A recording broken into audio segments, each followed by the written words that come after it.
தேர்வு நடந்து கொண்டிருந்தது. மாணவ மாணவியர் மிகவும் மும்முரமாக தேர்வு எழுதி கொண்டிருந்தனர். தேர்வு கண்காணிப்பாளர் மிகவும் உன்னிப்பாகவும் சுறுசுறுப்பாகவும் தேர்வு எழுதுபவர்களை கண்காணித்து கொண்டிருந்தார். யாராவது காப்பி அடித்தால் நிச்சயம் அவரை மாட்டிக்கொள்வார்கள். அந்த அளவு கூர்மையாக கண்காணித்து கொண்டிருந்தார். அப்பொழுது ஒரு மாணவன் காசை வைத்து பூவா தலையா போட்டு கொண்டிருந்ததை பார்த்தார். கண்காணிப்பாளர் அறிய வந்தார். அப்பொழுதும் அவன் கொஞ்சம் கூட கவலைப்படாமல் பூவா தலையா போடுவதும் உடனே பதில் எழுதும் தாளில் எதையோ எழுதுவதுமாக இருந்தான். கண்காணிப்பாளர் கோபம் கொண்டார்.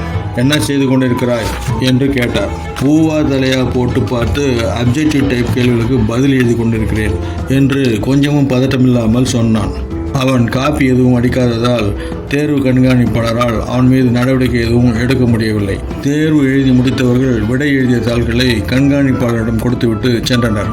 ஆனால் அந்த மாணவன் அவசரமாக தனது கையில் இருந்த காசை சுண்டி போட்டு பூவா தலையா போட்டு பார்த்து கொண்டே இருந்தான். இப்பொழுது என்ன செய்கிறாய் என்றார்.